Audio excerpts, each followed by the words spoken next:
प्यारे बच्चों, आप सभी लॉकडाउन के कारण अपने अपने घरों में हैं। ऐसे समय में हम लेकर आए हैं आपके लिए डिजी साथ कार्यक्रम। इसके माध्यम से आप प्रत्येक दिन सोमवार से शुक्रवार तक पूर्वाह्न 10 से 12 तथा अपराह्न 1 से 2 बजे तक अपने अपने कक्षाओं के अनुरूप कार्यक्रम देख सकेंगे। स्कूली शिक्षा एवं साक्षरता विभाग, झारखंड। नमस्ते दोस्तों, आप सबका झारखंड सरकार के डिजी साथ प्रोग्राम में स्वागत है। आइए देखते हैं कि आज हम क्या पढ़ेंगे।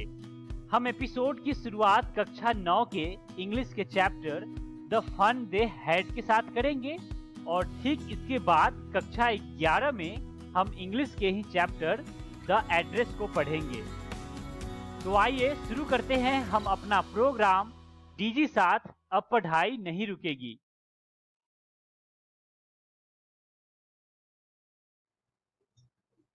Hello everyone. दोस्तों, आज हम हमारी 9th की इंग्लिश की बुक बिहाइव्स का चैप्टर 1 पढ़ेंगे। इस चैप्टर का नाम है द फन दे हैड और ये वीडियो इस चैप्टर का पार्ट 3 है। तो दोस्तों, क्या आप सभी को याद है कि पिछली वीडियो में हमने क्या पढ़ा था?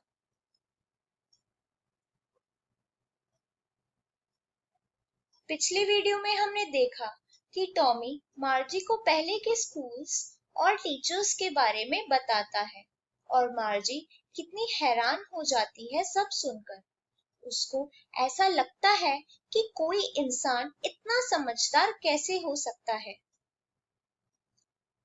आज की वीडियो में हम देखेंगे कि पुराने स्कूल्स के बारे में जानकर मार्जी को कैसा लगेगा और वो क्या इमेजिन करेगी, क्या कल्पना करेगी तब के बच्चों के बारे में और कैसे वो पढ़ते होंगे, क्या करते होंगे, और साथ ही कुछ डिफिकल्ट वर्ड्स।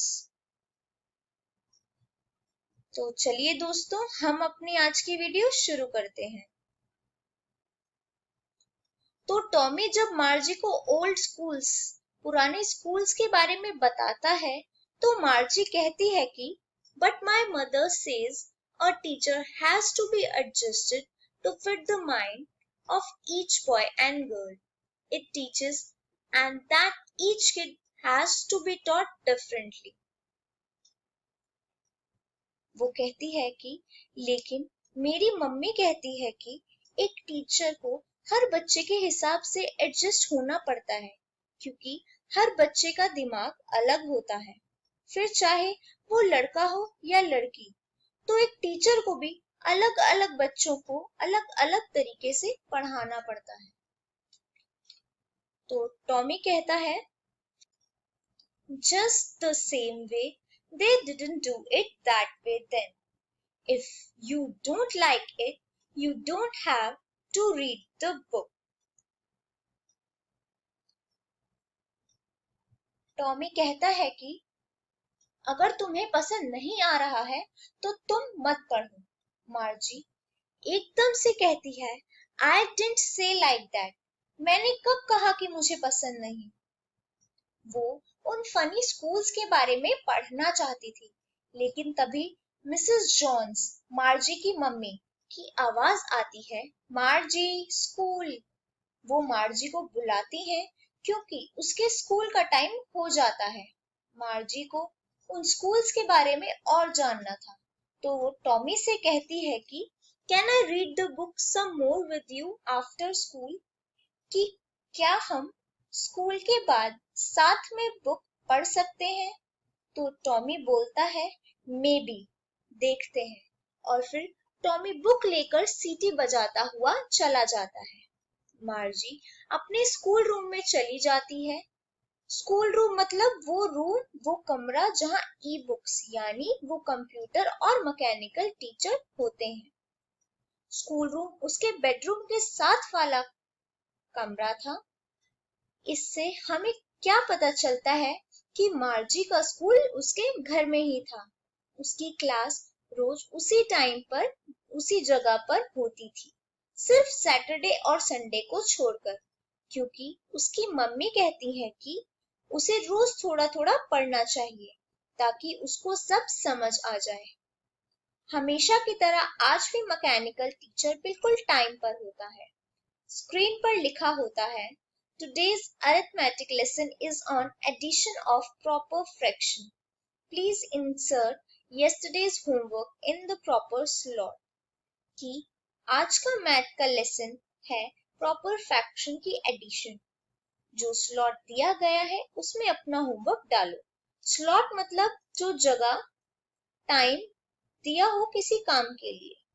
मार्जी एक लंबी सांस लेकर होमवर्क सबमिट करती है और अपने ही थॉट्स में खो जाती है। वो पुराने स्कूल के बारे में सोचती है कि जब सारे बच्चे साथ में पढ़ते होंगे, हंसते होंगे, सारा दिन साथ रहते होंगे, पढ़ते होंगे, सब एक ही चीज पढ़ते होंगे, एक दूसरे की मदद भी करते होंगे। मैकेनिकल टीचर पढ़ा रहा था, लेकिन मार्जी उन बच्चों के बारे में ही सोच रही थी। वो सोच रही थी about the fun they had, मतलब उन्हें कितना मजा आता होगा। डिफिकल्ट वर्ड्स, nonchalantly, carelessly, मतलब लापरवाही से। slot, a given space, time or position, मतलब जो एक स्पेस, टाइम या पोजीशन किसी चीज के लिए दी जाती है।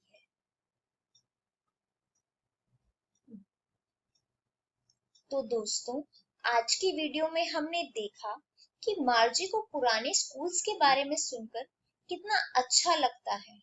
वो सोचती है कि वो बच्चे कैसे साथ में पढ़ते होंगे, एक दूसरे के साथ हंसते होंगे, एक दूसरे की मदद करते होंगे होमवर्क करने में, मतलब वो कितने मजे करते होंगे।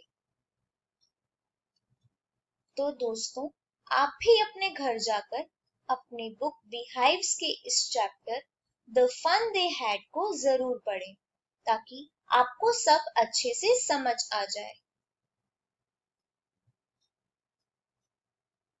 अगली वीडियो में हम इस चैप्टर के प्रैक्टिस क्वेश्चंस को डिस्कस करेंगे और साथ ही उनके आंसर्स को कैसे लिखना है ये देखेंगे। Thank you.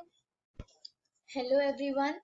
दोस्तों, आज हम हमारी इंग्लिश की 9th की बुक बीहाइव्स का चैप्टर 1 के प्रैक्टिस क्वेश्चंस को डिस्कस करेंगे। इसमें हम सबसे पहले क्वेश्चन डिस्कस करेंगे और उसके बाद उस क्वेश्चन के आंसर को कैसे लिखना है ये देखेंगे।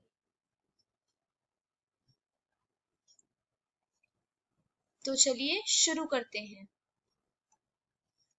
सबसे पहला क्वेश्चन है, What kind of teachers Margie and Tommy have?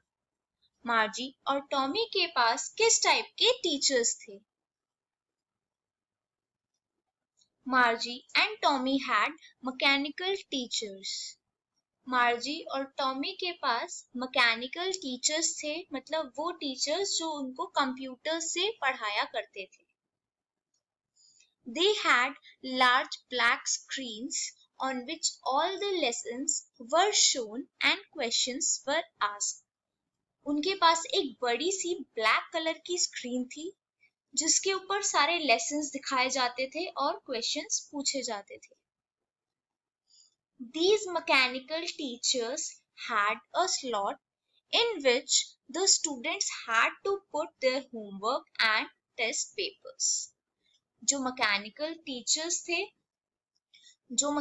Teachers थे उनके पास एक स्लॉट था जिसमें स्टूडेंट्स अपना होमवर्क और टेस्ट पेपर्स दिया करते थे। सेकेंड क्वेश्चन है, why did Margie's mother send for the county inspector? Margie की मम्मी ने काउंटी इंस्पेक्टर को क्यों बुलाया था? उनको क्यों जरूरत पड़ी थी काउंटी इंस्पेक्टर की? Margie had been given many tests in geography by the mechanical teachers. Mechanical teachers ने मार्जी को ज्योग्राफी में बहुत सारे टेस्ट दिए थे। She had been performing worse and worse in them. वो उन टेस्ट में दिन प्रतिदिन और भी ज्यादा खराब परफॉर्म कर रही थी। It is for the reason that she sent for the county inspector. और यही रीजन था कि मार्जी की मम्मा ने काउंटी इंस्पेक्टर को बुलाया था। थर्ड क्वेश्चन है, what did county inspector do? County inspector ने क्या किया? The county inspector gave Margie an apple and started working on the mechanical teacher. County inspector ने मार्जी को एक एप्पल दिया और मैकेनिकल टीचर पर काम करना शुरू कर दिया। मार्जी had hoped that the inspector would not know how to put the mechanical teacher. मार्जी ये उम्मीद कर रही थी, ऐसा चाह रही थी कि जो काउंटी इंस्पेक्टर है उसको ना पता हो कि मैकेनिकल टीचर को कैसे ठीक करना है। He slowed up the geography sector of the teacher because it had become too quick. County inspector ने ज्योग्राफी सेक्टर जो था टीचर का उसको स्लो कर दिया था, धीरे कर दिया था, क्योंकि वो बहुत तेजी से चल रहा था। फोर्थ क्वेश्चन है, why was Margie doing badly in geography? What did the county inspector do to help her? मार्जी geography में क्यों इतना बुरा परफॉर्म कर रही थी और काउंटी इंस्पेक्टर ने उसकी हेल्प करने के लिए क्या किया? Margie was doing badly in geography because the geography sector had been adjusted at a higher level. मार्जी geography में इसलिए बुरा परफॉर्म कर रही थी क्योंकि जो ज्योग्राफी सेक्टर था वो हायर लेवल पर, ऊंचे लेवल पर एडजस्ट हो गया था। The county inspector rightly told her that she could not be blamed for the poor performance. County inspector ने उनको ठीक से बताया कि मार्जी को इस बात के लिए ब्लेम, मतलब इस बात का इल्जाम उस पर नहीं लगाया जा सकता कि उसकी पुअर परफॉर्मेंस है, खराब परफॉर्मेंस है। The county inspector slowed down the geography sector of the mechanical teacher to an average 10-year-old level. जो काउंटी इंस्पेक्टर थे उन्होंने ज्योग्राफी सेक्टर को स्लो कर दिया मैकेनिकल टीचर के, और स्लो करके किस पे कर दिया? 10 ईयर ओल्ड लेवल पर, 10 साल का जो बच्चा होता है उसके लेवल पर। He also told Mrs. Jones that Margie's progress pattern is satisfactory. उन्होंने मिसेस जॉन्स को, मार्जी की मम्मा को, ये भी बताया कि मार्जी की प्रोग्रेस पैटर्न जो है, मार्जी जिस तरीके से इम्प्रूव कर रही है वो सेटिस्फैक्टरी है, मतलब वो संतुष्टिजनक है। Did Margie have regular school days and hours for school? If so, why? क्या मार्जी रेगुलर डेज मतलब लगातार हर दिन और पूरे प्रॉपर घंटों में स्कूल जाती थी, और अगर जाती थी तो क्यों?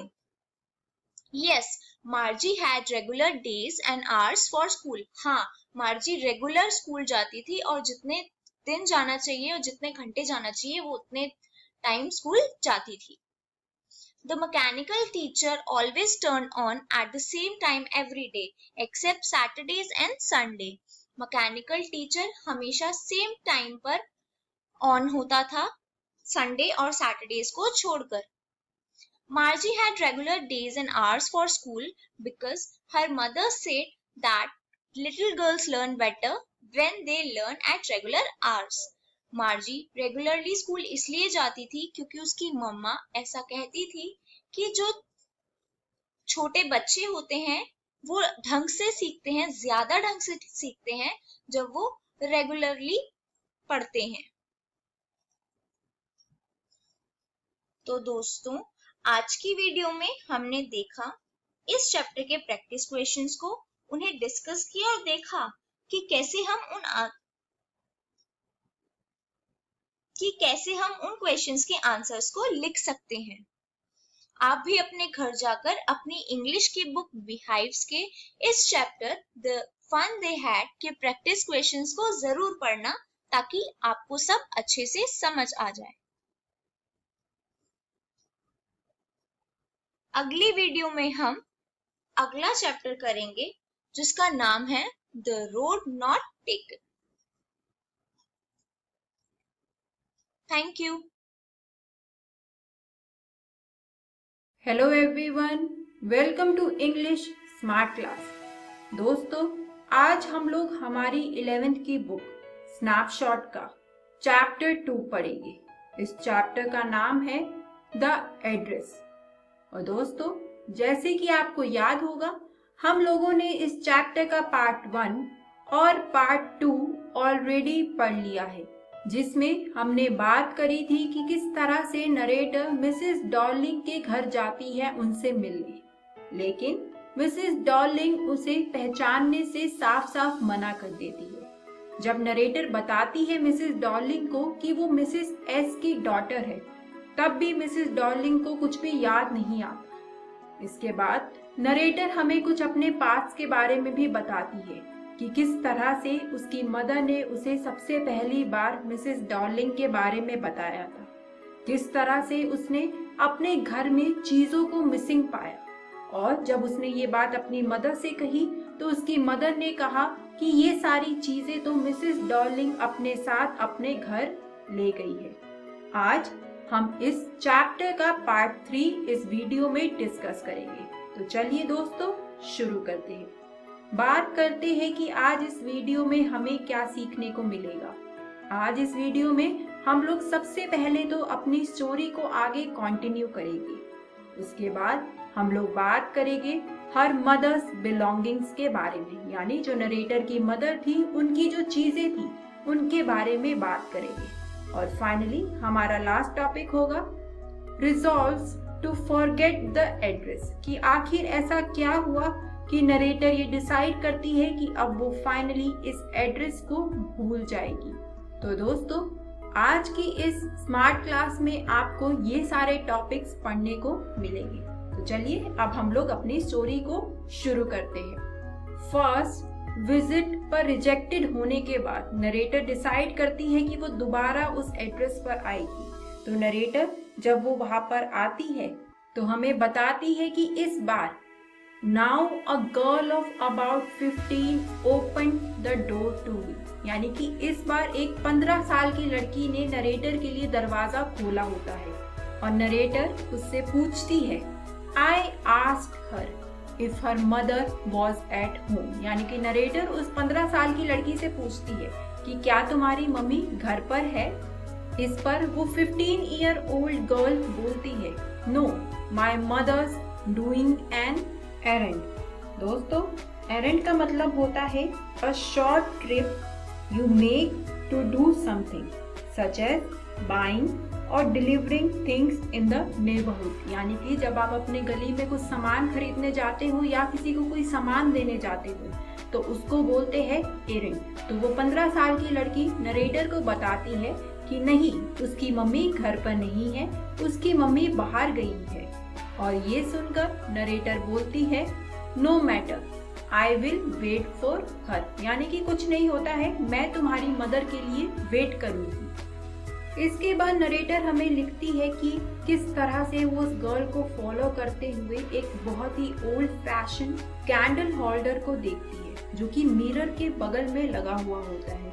और वो हमें बताती है कि किस तरह से उन्होंने वो कैंडल होल्डर कभी भी यूज नहीं किया होता है। और नरेटर अब घर के लिविंग रूम एरिया में पहुंच जाती है। लिविंग रूम एरिया में आने के बाद नरेटर लिखती है, I was in a room I knew and did not know, कि यानी कि उस रूम में वो बहुत सारी चीजों को देखती है जो उसे काफी फेमिलियर लगती है, क्योंकि वो सारी चीजें नरेटर के घर से आई हुई होती है। नरेटर इतने उस कमरे की, उस लिविंग रूम की चीजों को देख रही होती है कि तभी वो 15-year-old गर्ल आ जाती है और वो बोलती है, my mother will be back soon, यानी कि मेरी मदर जल्दी ही वापस आ जाएगी। इसके बाद वो कहती है, I have already made tea for her, यानी कि उसने अपनी मदर के लिए ऑलरेडी चाय बना ली है। और वो नरेटर से भी पूछती है, will you have a cup? इस पर नरेटर रिप्लाई करती है, थैंक यू। इसके आगे नरेटर हमें बताती है कि किस तरह से the girl brought T for her, यानी कि वो 15 साल की लड़की नरेटर के लिए चाय लेकर आती है। Then she opened a box and took some spoons out of it, यानी कि वो लड़की एक बॉक्स को खोलती है और उसमें से कुछ चम्मचों को बाहर निकालती है। इसके साथ साथ ही the narrator also looked at the antique plates. इन सब चीजों को देखते हुए नरेटर बोलती है दैट्स अ नाइस बॉक्स। तो ये सुनकर वो 15 साल की लड़की कहती है oh you know about them, कि क्या तुम इनके बारे में जानती हो। और वो चाय का कप नरेटर की तरफ करती है और वो हंसते हुए बोलती है कि उसकी मदर किस तरह से उसे बताती है कि ये सारी चीजें, ये स्पून्स, ये एंटीक प्लेट्स, ये सब कुछ एंटीक है और उनके पास ये बहुत सारी है। और वो 15 साल की लड़की जिस रूम के डायरेक्शन में पॉइंट आउट करती है, नरेटर उस तरफ देखती है। She knew that all the cutlery, knives, forks and spoons were of silver. उसे पता होता है कि उस बॉक्स में, उस कॉर्नर में जो सारी वो चीजें रखी हुई है, चाहे वो स्पून्स हो या फिर नाइफ हो, वो सब सिल्वर के बने हुए हैं। नरेटर ये सारी चीजें उस रूम में देखते हुए हमें बताती है कि these had been there once, कि ये सारी सिल्वर की स्पून्स, नाइफ, एंटीक प्लेट्स, ये सब एक टाइम पर नरेटर और उसकी मदर की थी। Her mother had told her about them when she was alive, और किस तरह से ये सारी चीजें जब उसकी मदर जिंदा थी तब उसने उनके बारे में सुना और उनके बारे में देखा था। इसके आगे नरेटर लिखती है कि किस तरह से वो 15 साल की लड़की नरेटर को और भी बहुत सारी चीजें दिखा रही थी कि वो किन चम्मचों से खाना खाते हैं, किन प्लेट्स को यूज करते हैं। और ये सुनते ही narrator after some time narrator jumped up, यानी कि नरेटर एकदम से अपनी सीट से खड़ी हो जाती है। She must catch her train, और वो उस लड़की को बोलती है I was forgetting the time, I must catch my train, कि मुझे तो मेरी ट्रेन पकड़नी है। और नरेटर बोलती है कि she could not wait for Mrs Darling, कि वो अब और ज्यादा मिसेस डार्लिंग का वेट नहीं कर सकती। She came out and read the number, यानी कि नरेटर उस घर से बाहर आ जाती है और वो एक बार फिर से उस घर के एड्रेस को रीड करती है। और वो एड्रेस क्या होता है? It was 46 Markovnikov street. और नरेटर एक बार फिर से अपने आप को एश्योर करती है द एड्रेस वॉज करेक्ट, यानी कि वो गलत घर में नहीं गई है, वो एड्रेस बिल्कुल सही है जो उसकी मदर ने उसे बहुत साल पहले दिया था। बट अब इतना सब कुछ विटनेस करने के बाद now she wanted to forget the address, यानी कि अब नरेटर उस एड्रेस को भूल जाना चाहती है। She resolve not to go there, यानी कि अब वो वहां पर दोबारा नहीं जाना चाहती। Those nice things were once the belongings of her mother, यानी कि जो जो चीजें उसने आज उस घर में देखी वो एक टाइम पर उसकी मदर की हुआ करती थी। वो सारी अच्छी चीजें उसकी मदर की है, उसकी मदर को बिलोंग करती है। And they reminded her of her farmer times, और वो सारी चीजें नरेटर को अपने पास की याद दिलाती है। But now they had lost their value, लेकिन अब उन सब चीजों ने, उन सब अच्छी चीजों ने अपनी वैल्यू खो दी है। और क्यों उन सारी नाइस थिंग्स ने अपनी वैल्यू खो दी है? Because their true owner no longer exist, यानी कि अब नरेटर की मदर इस दुनिया में नहीं है और अब वो सारी अच्छी चीजें नरेटर की मदर की नहीं है बल्कि मिसेस डार्लिंग की हो चुकी है। और इसी वजह से नरेटर ये डिसाइड करती है कि वो उस एड्रेस को हमेशा के लिए भूल जाएगी। और नरेटर फाइनली कहानी को खत्म करती है ये बोलते हुए I resolve to forget the address of all the things I had to forget, that would be the easiest, यानी कि नरेटर इस एड्रेस को अब हमेशा के लिए भूल जाना चाहती है। और इसी के साथ दोस्तों ये स्टोरी अब हमारी यहीं पर खत्म होती है। बात करते हैं कि आज इस वीडियो में हम लोगों ने क्या सीखा। आज इस वीडियो में हम लोगों ने हमारी आगे की स्टोरी को कंटिन्यू किया और जाना कि सेकंड विजिट पर जब दूसरी बार नरेटर उस घर में जाती है तो वो मिसेस डॉर्लिंग से नहीं मिलती बल्कि उनकी 15 साल की बेटी से मिलती है और किस तरह से उस घर के हर कोने में उसकी मदर की चीजें रखी हुई है। इसके बाद हम लोगों ने बात करी हर मदर्स बिलोंगिंग के बारे में कि किस तरह से वो लोग उसकी मदर की प्लेट्स, उसकी मदर के सिल्वर स्पून्स को आज भी यूज कर रहे हैं और ये सारी चीजें उसकी मदर की हुआ करती थी एक टाइम पर। और फाइनली हम लोगों ने एट द एंड पढ़ा कि किस तरह से नरेटर फाइनली ये डिसाइड करती है कि वो इस एड्रेस को हमेशा के लिए भूल जाएगी। दोस्तों, ये चैप्टर था हमारी बुक स्नैपशॉट से। अब जब हमने इसकी स्टोरी को पूरा पढ़ लिया है तो मुझे उम्मीद है कि घर जाकर आप एक बार इस चैप्टर को दोबारा से जरूर रीड करेंगे ताकि आपको ये चैप्टर और ज्यादा अच्छे से समझ आ जाए। इससे अगली वीडियो में हम लोग बात करेंगे इस चैप्टर के प्रैक्टिस क्वेश्चंस के बारे में, जिसमें हम लोग जानेंगे कि पेपर में किस तरह से इस चैप्टर में से क्वेश्चंस आ सकते हैं और मैं आपको साथ ही साथ ये भी बताऊंगी कि उनके आंसर्स आपको किस तरह से लिखने होंगे। तो दोस्तों, मिलते हैं नेक्स्ट स्मार्ट क्लास में। नमस्ते दोस्तों, डीजी साथ के आज के एपिसोड में आशा करता हूं कि आपको बहुत कुछ सीखने को मिला होगा। आइए देखते हैं कि आज हमने क्या क्या पढ़ा।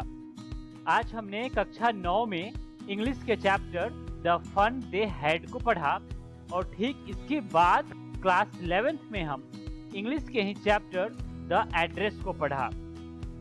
एक जरूरी सूचना, इस एपिसोड को जो हमने अभी देखा इसका पुनः प्रसारण YouTube पे किया जाएगा इकोवेशन के चैनल पर ठीक 3 बजे। तो यदि आप अपने दोस्तों के साथ भी ये एपिसोड शेयर करना चाहते हैं या पुनः देखना चाहते हैं तो YouTube पर डीजी साथ इकोवेशन सर्च करें और आप इस वीडियो तक पहुंच जाएंगे। धन्यवाद दोस्तों।